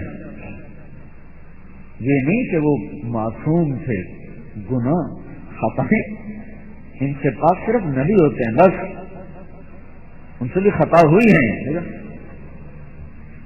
کیا کمال کے لوگ۔ حاتم ابی بلتع رضی اللہ تعالیٰ عنہ بدری صاحب، مکے پہ حملہ کا ارادہ تھا آپ کا، تو انہوں نے چپکے سے خط لکھ کر ایک عورت کو دے دیا کہ جا مکے والوں کو بتا دیا، خط دے دو کہ اللہ کا نبی تم پہ حملہ کرنے آ رہا ہے۔ تو وہ جب عورت نکل گئی تو جبریل آ گئے کہ یا رسول اللہ فلاں عورت ایک خط لے کے جا رہی ہے، وہ خط پکڑوا لیں۔ تو آپ نے عبد الرحمن، تو آپ نے زبیر بن عوام، مقداد بن اسود اور علی رضی اللہ عنہ کو بھیجا جاؤ۔ تو وہ پکڑی گئی، ہدا ایک جگہ ہے، ہدا مکہ کے قریب ہے، عثمان کے پاس، اس کو پکڑ لیا کہ خط دو، ہمارے پاس تو ہے نہیں، تلاشی بھی وہ نکلا نہیں، انہوں نے کہا ہم تیرے سارے کپڑے اتار دیں گے اگر تم نے خط نہ دیا۔ تو وہ ڈر گئی کہ اس نے اپنے بالوں کے اندر چھپایا ہوا تھا، کس نے تمہیں لیا؟ کہ مجھے حاتب نے دیا۔ واپس آئے، خط پہ اللہ کے نبی کے راز کا فاش کرنا یہ تو جرم عظیم ہے، جرم عظیم۔ تو آپ نے خط لیا کہ حاتب یہ کیا کیا؟ کہ یا رسول اللہ جلدی نہ کریں، جلدی نہ، میں منافق ہوں، نہ میں پھرا ہوں اسلام سے، میں آج بھی اللہ اس کے رسول کا شیدائی ہوں، میں غریب آدمی ہوں، میرے رشتہ دار، میرے بیوی بچے مکے میں ہیں، اور مجھے پتا ہے مکے والوں کو پتہ چل جائے تو بھی فتح آپ کی، نہ پتہ چلے تو بھی فتح آپ کی، آپ کا رب آپ کے ساتھ ہے، تو ان کو پتہ لگنے سے کیا فرق پڑتا ہے۔ میں نے یہ سوچا ان کو بتلا کے ان پہ احسان کروں تاکہ وہ میرے بچوں کی حفاظت کریں۔ آپ کے جو سارے قریشی صحابہ ہیں ان کے تو اپنے خاندان کے لوگ وہاں موجود ہیں، تو وہ ان کے عزیز و عیال کی حفاظت کریں گے، میرا تو کوئی نہیں تھا، تو میں نے کہا ان پہ احسان کر کے اپنے بچوں کے لیے جگہ بناؤں۔ حضرت عمر کہنے کہ یا رسول اللہ یہ منافق ہے، مجھے اجازت دیں اس کی گردن اڑاؤں۔ تو آپ نے ارشاد فرمایا نہیں نہیں ٹھیک ہے، حاتب ٹھیک کہہ رہا ہے، ہم تمہارا عذر قبول کرتے ہیں۔ حضرت عمر نے پھر کہا نہیں یا رسول اللہ یہ منافق ہے، اب مجھے اجازت دیں میں اس کی گردن اڑاتا ہوں۔ صاحب نے فرمایا عمر پتہ ہے کون ہے؟ یہ بدر کا شریک آدمی ہے، اور میرے اللہ نے مجھے کہا ہے کہہ دو بدر والوں کو جو مرضی کرو تمہاری بخشش ہو، اعملوا ما شئتم فإني قد غفرت لكم، جاؤ جو مرضی کرو میں نے تمہیں معاف کر دیا ہے۔ یہ اتنے بڑے جو اعزاز ملے، کوئی استاد کامل تھا، نظر کیمیا تھی، ہاتھ کسی کامل کے ہاتھ میں دیا تھا، وہ ہے محمد الرسول اللہ صلی اللہ علیہ وسلم۔ یہ ان کا احسان عظیم ہے انسانیت پر، تو انہوں نے اللہ سے جڑنا سکھا دیا، اللہ سے لینا سکھا دیا، اللہ والا بنا دیا۔ اور پھر اللہ کی طرف سے احسان یہ ہوا کہ اللہ نے آپ کی تعلیمات کو، آپ کی زندگی کو محفوظ کر دیا، ان کو ضائع ہونے سے بچا لیا، کیونکہ آپ کی تعلیمات زندہ ہیں۔ صرف آپ نے دنیا سے پردہ کیا، آپ کا قرآن زندہ، آپ کی حدیث زندہ، آپ کی زندگی زندہ، تو اللہ تعالیٰ نے یہ پاکیزہ زندگی کو آگے منتقل کرنا اس امت کے ذمہ کیا کہ ان کے پاس وہ دین ہے جس میں کوئی تبدیلی نہیں آئی، کوئی تحریف نہیں ہوئی، اور قیامت تک جب تک سورج مغرب سے نہیں نکلتا یہ دین اسی طرح سلامت رہے گا۔ اس کو زندگیوں میں عام کرنا، آگے پہنچانا اللہ تعالیٰ نے اس امت کے سپرد کیا آپ کی ختم نبوت کی طرف. ترکتکم علی محجۃ بیضاء لیلها کنہارها، میں تمہیں روشن راستے پہ چھوڑ کے جا رہا ہوں، اس میں رات آتی تو نہیں، دن ہی دن ہے، دن ہی دن ہے. جو برکتیں آپ پہلے نبی جاتے تھے نا برکتیں ساتھ لے جاتے، ہمارے نبی گئے اپنی برکتیں چھوڑ کے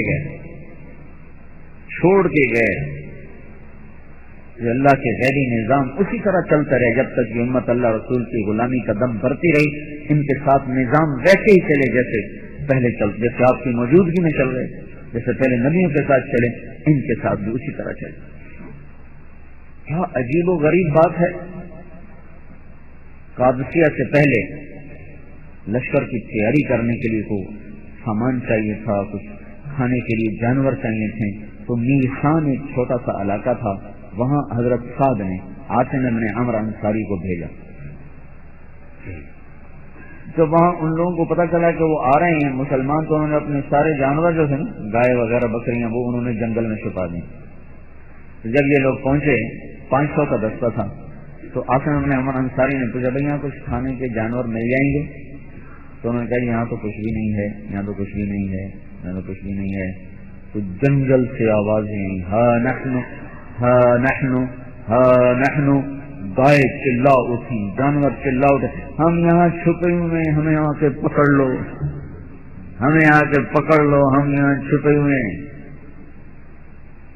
تو جب گئے تو سب کھڑے ہوئے، ہم آہوان سہرا سر خود نہاد برکر و امید آن کے روزے و شکار خواہی آمد. سب کھڑے ہوئے سر جھکا کے، آ جاؤ ہمیں لے جاؤ. توڑے کا گھر بھی ککڑ توڑی نہیں مندی ٹان ٹان کر دی، میں نے کیوں ذبح کی تھی جان دو. جانور آ جاؤ ہمیں لے جاؤ. یہ واقعہ نا حجاج کے سامنے بیان کیا گیا کہ یوں ہوا تھا. تو حجاج نے کہا میں نہیں مانتا اسے. تو اس نے کہا اس لشکر کا ایک آدمی آج بھی زندہ ہے، چشمدید کا وقت کو بلواؤ. اسے بلایا گیا تو حجاج نے پوچھا کیا ہوا تھا، تو اس نے سارا قصہ سنایا. تو کہنے لگا حجاج ہاں ایک صورت میں ممکن ہے کہ پورے لشکر میں کوئی اللہ کا نافرمان نہ ہو، پھر یہ ہو سکتا ہے. تو وہ شخص کہنے لگے اندر کا حال تو اللہ جانتا ہے، جہاں تک ظاہر کی بات ہے تو اس کا ایک ایک فرد ایسا تھا کہ ان سے زیادہ اللہ کا چاہنے والا کوئی نہیں تھا اور دنیا سے بیزار کوئی نہیں تھا. اسی لشکر کو جب آپ نے سعد بن ابی وقاص نے دریائے دجلہ کو پار کرنے کا ارادہ کیا تو 60,000 کا لشکر تھا. تو حضرت سعد نے کہا کہ میں نے دریا پار کرنا ہے. دریا اس وقت دریا ہوتے تھے، یہ تھوڑے ہماری طرف سوئے ہوئے دریا، بکھرے ہوئے دریائے دجلہ. ابھی میں نے دریا پار کرنا ہے. تو جس نے کسی نے کبیرہ گناہ کیا ہو وہ توبہ کر لے، وہ توبہ کر لے. 60,000 کے لشکر میں ایک آدمی کبیرہ گناہ والا کوئی نہیں. تو دیکھو ہم سب غیبت کر رہے ہیں، اسی لیے نیک لوگوں کا کبیرہ گناہ ہے غیبت. زبان زد مسجد میں پہلی صف میں بیٹھ کے غیبت کبائر میں سے ہے، کبیرہ گناہوں میں سے ہے. 60,000 میں ایک آدمی ہے. 3 آدمیوں کے بارے میں شک ہوا، 3 آدمیوں کے بارے، ایک طلیحہ بن خویلد، ایک قیس بن مکشوح، ایک عمرو بن معدی کرب. ان کے بارے میں شک اس لیے ہوا کہ یہ تینوں مرتد ہو گئے تھے حضور کی وفات کے بعد. صرف ان میں طلیحہ نے تو خود نبوت کا دعویٰ کیا تھا، اپنے آپ کو نبی، اور باقی 2 اسلام سے پٹڑی سے اترے. پھر اللہ نے توبہ کی توفیق عطا فرمائی. تو ان تینوں کو ذرا دیکھ لو. تو کہنے کہ جب ان تینوں کے حالات لیے چپکے چپکے تو پتہ چلا ان سے زیادہ دنیا سے بیزار کوئی نہیں تھا اور آخرت کا چاہنے والا کوئی نہیں. مشکوک لوگوں کی جب اندر کی کیفیت یہ تھی تو صحیح ستھرے لوگوں کا کیا حال ہو. ڈال دو، اب کوئی نہیں ہمیں ہلا سکتا. تب پہل کون کرے گا؟ تو عاصم بن عمرو انصاری کھڑے تو میں کروں. ان کے ساتھ 600 آدمی کھڑے ہو جاؤ تو 600 تیار ہو. تو جب یہ 600 کا لشکر دریا کے کنارے پہنچا، ان کا بھی 60 آدمی آگے چلو، 60 10 ٹولیاں بنا دی، 60. تو ان میں حجر بن عدی رضی اللہ تعالیٰ عنہ پہلی ٹولی میں حجر بن عدی. تو جو آئی نا دریا کے قریب موجیں ابھرتی ہوئی، تو گھوڑا تو پانی کا جانور نہیں، تیر لیتا ہے لیکن اتنا وہ تیراک نہیں ہے گھوڑا. تو گھوڑے ایسے پیچھے ہٹنے لگے. تو ان گھوڑوں کا جو تھا خوف اس میں سواروں پہ بھی اثر ڈالا, تو وہ بھی ایسے ایسے ہونے لگے. انسان ہے نا, اثر تو لیتا ہی. تو حجر بن عدی رضی اللہ تعالیٰ عنہ کہنے لگے اتخافون من هذه النطفہ, ارے اللہ کے بندو نطفے سے ڈر گئے ہو. اور کس کو کہہ رہے ہیں نطفہ؟ بطفرہ ہوا ذریعہ, نطفے سے ڈر گئے ہو. ما كان لنفس ان تموت الا باذن اللہ کتابا مؤجلا, وقت سے پہلے کوئی نہیں مرتا, اللہ کا فیصلہ ہے. اور سب سے پہلے حجر بن عدی نے بسم اللہ اور گھوڑے کو ڈال دیا. اس کے پیچھے 60, اس کے پیچھے 600, اس کے پیچھے 60,000. اور سعد بن ابی وقاص کہہ رہے تھے لا حول ولا قوت الا باللہ, پڑھتے جاؤ اور چلتے جاؤ. تو وہ لا حول ولا قوت الا باللہ پڑھ رہے تھے اور چل رہے تھے. اور سعد بن ابی وقاص کہہ رہے تھے کہ واللہ لینصرن اللہ تعالی جندہ ولا اعز جیشہ ما لم یکن فیہ ذنوب تغلب الحسنات. جب تک یہ لشکر والے اسی ایمان کی کیفیت پر باقی رہیں گے, اللہ کی قسم اللہ ان کا حامی و ناصر رہے گا. دنیا نے معجزہ دیکھا, جس سپاہی کا گھوڑا تیرتے تیرتے تھک جاتا تھا, اس کا آگے خشکی کا ٹکڑا پانی کے اندر سے نکل کے باہر آ جاتا. وہ گھوڑا اس پہ سستانے لگتا, جب وہ تازہ دم ہو جاتا پھر اس کو ڈالتے پھر تیرنا شروع کر دیتا. یہ منظر ایرانی دور سے دیکھ رہے تھے. تو ان کا دیوام دو تو جن آ رہے ہیں, نسو تو جنہ نال کون لڑے. کسی کا جوتا رہ گیا, کسی کی تلوار رہ گئی, یہ بھاگے وہ بھاگے, تو جن کو پانی نہ روک سکا. ایک آدمی کا 2 واقع ہوئے سارے کے سارے لشکر. ایک شخص کو پانی کی موج نے جو دھکا دیا تو ایسے ہوئے. وہ اتنا ہوئے تھے تو ان کے برابر سے قعقاع بن عمر تمیمی بڑے شاہ سواروں میں سے ہیں. یہ 1000 کے برابر شمار کیے جاتے. صحابہ میں چند لوگ ایسے ہیں جو 1000 کے برابر سمجھا جاتا تھا. تو اس میں مقداد بن اسود ہیں, زبیر بن عوام ہیں, عبادہ بن صامت ہیں, اور محمد بن مسلمہ ہیں, مسلمہ بن مخلد ہیں, عمر بن مادی کرب الزبیدی ہیں, براء ابن مالک ہیں, قیس بن مخشوع ہیں, طلیحہ بن خویلد ہیں, قعقاع بن عمر تمیمی ہیں. یہ 1000 کے برابر شمار کیے جاتے تھے. تو جب یوں ہوا تو انہوں نے ان کو ایسے کوہنی ماری, تو کوہنی کے طرف پھر وہ سیدھا ہو گیا. تو اسعد کی نظر پڑ گئی, کہنے واہ واہ عجزا نساء یردن مثل قعقاع ابن عمر. کوئی ماں ہی قعقاع جیسا لال جمے گی, کون سے ہر ماں ایسے لال جمتی ہے. ایک یہ واقعہ ہوا, اور ایک واقعہ ایک آدمی کا پیالہ وہ رسی سے جو بندھا ہوا تھا, وہ پانی کی موج سے جو رسی ٹوٹی, پیالہ بہہ گیا. دوسرے نے کہا لگتا ہے تیری نیت میں فطور آ گیا, جبھی تیرا نقصان.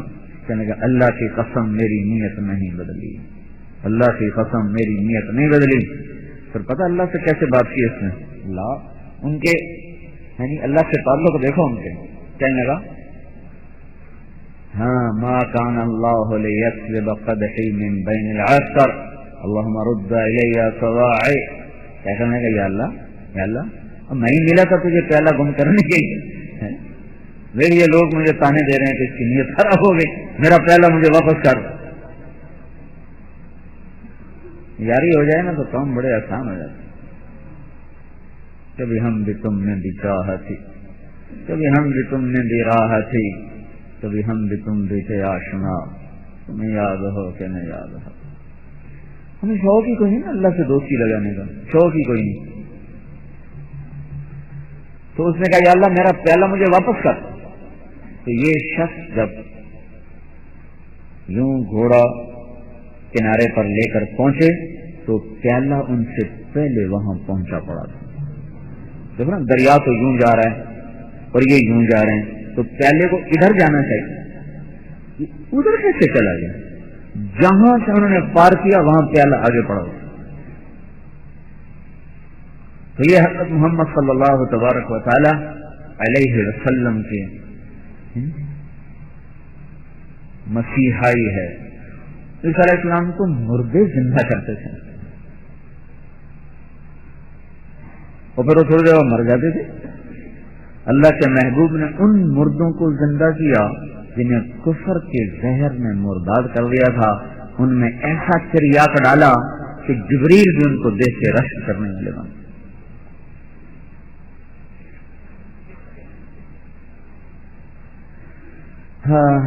تو بھائیو اللہ اس کے رسول سے تعلق بناؤ، اندر کا شوق ہو کہ یا اللہ تجھ سے دوستی لگے. عبادات سے لگتی ہے، سجدوں میں سر رکھنے سے یہ دولت ملتی ہے، لمبی لمبی نمازیں پڑھنے سے، اور زبان کو گالی گلوچ سے بچانے سے، اوروں کے سامنے بچنا جھکنا، عاجزی مسکنت تواضع سے، یہ چیزیں ہیں جو اللہ کے دربار میں انسان کو قیمتی بناتی اور اس کے چلنے کو لے کر در در پھرنے سے. تو اللہ نے بھائیو ہمیں گئے گزرے دور میں بڑا خوبصورت کام دیا. اللہ نے چونکہ اپنے نبی کو سب سے آخر میں بھیجا، اب آپ کے بعد نبوت کا دروازہ بند کر دیا گیا ہے، تو اللہ نے اس امت کے لیے غیبی نظام چلائے، ان کے دین کی حفاظت. ان کے دین میں ایک رائی کے برابر کمی نہیں آئی. عمل کرنے والے گھٹتے بڑھتے رہیں گے، لیکن دین اپنی اساس اور اپنی بنیادوں کے ساتھ ہمیشہ محفوظ رہے گا. اس میں کسی قسم کا کوئی رکھنا نہیں ڈال سکتا. یہ قافلہ چلتا رہے گا، حق کا قافلہ کوئی نہیں روک سکتا جب تک سورج مغرب سے نہ نکلے. یہ کبھی کم ہو جائیں گے، کبھی زیادہ ہو جائیں گے، کبھی یہ گمنام ہو جائیں گے، کبھی مشہور ہو جائیں گے، لیکن اس قافلے کی صدا کو نہ کوئی روک سکتا ہے. یہ بانگے درا نہ خاموش ہو سکتی ہے. اس کی رکاوٹ میں کوئی پہاڑ آئے، کوئی دریا آئے، کوئی دشمن آئے، کوئی ایٹم آئے، کوئی راکٹ آئے، ان سب کو اللہ ایک طرف کرے گا اور اس کو چلائے گا جب تک اللہ پاک نے سورج کو مغرب سے نہیں نکالا. تو چونکہ ہمارے نبی کی تعلیمات آج بھی زندہ ہیں، تو بھائی یہ امت اس کی مکلف ہے کہ اس کو لے کر ساری دنیا میں پھرے اور یہ پیغام ساری دنیا تک پہنچے. اس کے لیے بھائی وقت مانگا جاتا ہے. اپنی اس ذمہ داری کو یاد کرو کہ اللہ نے اس امت کو چنا ہے، چھانٹا ہے. وَاجْتَبَاكُمْ، ہم نے تمہیں چھانٹا ہے اس پیغام کو ساری دنیا میں پہنچانے کے لیے. فَلْيُبَلِّغِ الشَّاهِدُ الْغَائِبُ، پہنچاؤ میرا پیغام آگے. شاہد کا لفظ ہے، شاہد. شاہد کا مطلب ہے بتانے والا. صرف آپ نے کہا جو بتا سکتا ہے آگے بتا دے. یہ نہیں کہا پہلے عمل کرو پھر آگے بتاؤ. یہ نہیں کہا کہ عمل کرنے والے میرا پیغام آگے بتاؤ. جو منہ سے بتا سکتا ہے آگے لوگوں کو بتا دے، تاکہ امت کا تمام طبقہ اس کام کی ذمہ داری کو اٹھانے والا بنے. نہ کہ صرف یہ کہا جائے کہ یہ تو یہ نیک لوگوں کا کام ہے، ہمارا کام ہے. نہیں، ہر مسلمان کلمہ گو اللہ کے پیغام کی صدا لگانے کے لیے پابند ہے. آپ کے نبی نے، ہمارے نبی نے فرمایا ان اللہ بعثنی کافۃ للناس رحمۃ فعدوا عنی، میرے اللہ نے مجھے پوری دنیا کے لیے بھیجا ہے، مجھ سے لے لو آگے پہنچا دو، مجھ سے لے لو آگے. ایک دفعہ حضرت حذیفہ کہنے لگے لوگوں ہم نے اللہ کے نبی سے لیا، تم تک پہنچا دیا، تمہارے ذمے اس کو آگے پہنچاؤ. تو ایسے بھائیو ہمارے ذمے ہے اسے اپنوں میں بھی زندہ رکھنا اور اسے غیروں تک بھی پہنچانا. جب تک یہ امت دعوت اللہ کے منصب پر کھڑی رہے گی، اللہ کی غیبی مدد ان کے ساتھ رہے، غیبی تائید ان کے ساتھ رہے. تو اس لیے نیت کرو، ارادے کرو. ساری دنیا مختلف عذابوں کا شکار ہے، گناہوں کی وجہ سے آفات ہیں، مصیبتیں ہیں، پریشانیاں ہیں. ان سے دنیا کا سب سے بڑا ویلفیئر کام ہے تبلیغ، کہ لوگوں کو جہنم کی راہوں سے ہٹا کر جنت کے راستے پر ڈال دیں. اب بولو بھائی، فرق دیتا ہے. لك الحمد كما أنت أهله، وصل على محمد كما أنت أهله، وفعل بنا ما أنت أهله، إنك أهل التقوى وأهل المغفرة. ربنا آتنا في الدنيا حسنة وفي الآخرة حسنة وقنا عذاب النار. یا اللہ ہم تیرے ناتواں بندے ہیں، تیرے کمزور بندے ہیں، جسم کے لحاظ سے بھی، ایمان کے لحاظ سے بھی. یا اللہ ہمارے ساتھ رحم و کرم کا معاملہ فرما. ہماری خطاؤں گناہوں کی وجہ سے یا اللہ ہماری گرفت، یا اللہ ہماری پکڑ نہ فرما. چشم پوشی، درگزر، معافی کا معاملہ فرما. یا اللہ جن گناہوں کی وجہ سے سمندر بکھر رہے ہیں، ہوائیں یا اللہ ان کے تیور بدل رہے ہیں، یا اللہ یہ ساری مخلوق جو تیرے بندوں کی یا اللہ ہلاکت کا تیرے امر سے ہی ذریعہ بن رہی ہے، یا اللہ تو اپنے یہ غضب کے فیصلے واپس لے لے. یا اللہ بے شک ہمارے گناہ اتنے زیادہ ہیں کہ کہ تو ہم سب کو زیر و زبر کر دے، تو یا اللہ اپنے جرم کے لحاظ سے ہم اس کے حقدار ہو چکے ہیں، لیکن میرے مولا تو گناہوں سے چھوٹا نہیں ہوتا، ہماری فرمانبرداری سے تو بڑا نہیں ہوتا۔ یا اللہ تو اتنا بلند ہے، نہ ہماری نیکیاں تجھ تک پہنچتی ہیں، نہ ہمارے گناہ تجھ تک پہنچتے ہیں، نہ ہم تیرے یا اللہ نفع کے ہیں، نہ تیرے نقصان کے ہیں۔ تو میرے مالک بے نیاز ہے، غنی ہے، سمد ہے، تجھے کسی کی ضرورت نہیں، اور ہمیں پل پل تیری ضرورت ہے۔ یا اللہ تو کسی کا محتاج نہیں، ہم یا اللہ ہر سانس تیرے محتاج ہیں۔ یا اللہ تو اپنے فضل و کرم سے ہمارے وہ سارے گناہ معاف کر دے جنہوں نے تجھے ناراض کر دیا، اور تو ہم سے روٹھ گیا یا اللہ، اور ہمارا نصیب ڈوبا۔ یا اللہ مخلوق بھی چڑھ گئی، اہل باطل بھی چڑھ گئے۔ یا اللہ تو امت میں سے یا اللہ جو دل کی دنیا اجڑی ہوئی ہے، اور یا اللہ جو ایک سختی آئی ہوئی ہے، اور یا اللہ جو تجھ سے دوریاں ہو چکی ہیں، میرے مولا ہماری وہ دوریاں ختم کر دے، ہمارے اندر کی سختیاں ختم کر دے۔ یا اللہ ہمارے دلوں کو اپنا عرش بنا دے، اپنی محبت کا مرکز بنا دے، اپنے محبوب کی محبت کا مرکز بنا دے، ہدایت کی عمومی ہوا چلا۔ یا اللہ روز تیرے لاکھوں بندے کفر پہ مر رہے ہیں، یا اللہ تو رحم کر دے۔ یا اللہ جو کفر پہ مرا وہ تو ہمیشہ دوزخ میں چلا گیا۔ تیرے محبوب کی امت کے لاکھوں انسان روز یا اللہ کبیرہ گناہ کر کر کے مر رہے ہیں۔ اے اللہ تو ہدایت کا دروازہ کھول دے۔ یا اللہ کبھی یہ ہدایت ہوا چلے گی یا اللہ ہم تو اسی انتظار میں صبح کرتے ہیں، شام کرتے ہیں۔ اے میرے رب، اے میرے آقا، اے میرے مولا، وہ ہوائیں جو تو نے پہلی صدی میں چلائی تھیں آج کے دور میں بھی انہیں چلا دے۔ یا اللہ ہم نے تیرے دین کو مٹتے دیکھا ہے، ہمیں اس کی زندگی بھی دکھا دے۔ یا اللہ ہم نے تیرے دین پہ چلنے والوں کی بے بسی کو دیکھا ہے، یا اللہ ان کی عزتیں بھی ہمیں دکھا دے میرے مولا۔ ساری دنیا کے اہل باطل کو بھی ایمان کی دولت دے دے میرے مالک۔ تیری عیال ہیں یا اللہ، تیرا فرمان ہے الخلق عیال اللہ، تیرے نبی کا فرمان ہے ساری مخلوق تیرا کنبہ ہے، تیری عیال ہے میرے مولا۔ اپنے عیال پہ رحم فرما دے یا اللہ، رحم فرما دے یا اللہ۔ ساری دنیا کے یہودی، عیسائی، دہریے، ہندو، سکھ سب کے لیے ایمان کا دروازہ کھول دے، اسلام کا دروازہ کھول دے، امت کے لیے ہدایت کامل کے در کھول دے، آپس میں جوڑ پیدا فرما دے، نفرتیں ختم فرما دے۔ یا اللہ دنیا اور آخرت کی عزتیں عطا فرما، دنیا اور آخرت کے شرور سے محفوظ فرما۔ یا اللہ یہ جتنے بھائی تشریف لائے ہیں تو ہم سب کو قبول فرما، اس مسجد کو آباد فرما، اس شہر کو نیکیوں سے آباد فرما، سارے ہمارے دیش کو یا اللہ نیکیوں سے مزین فرما، نافرمانی کی فضائیں ختم فرما، چلانے والوں کو توبہ کی توفیق عطا فرما۔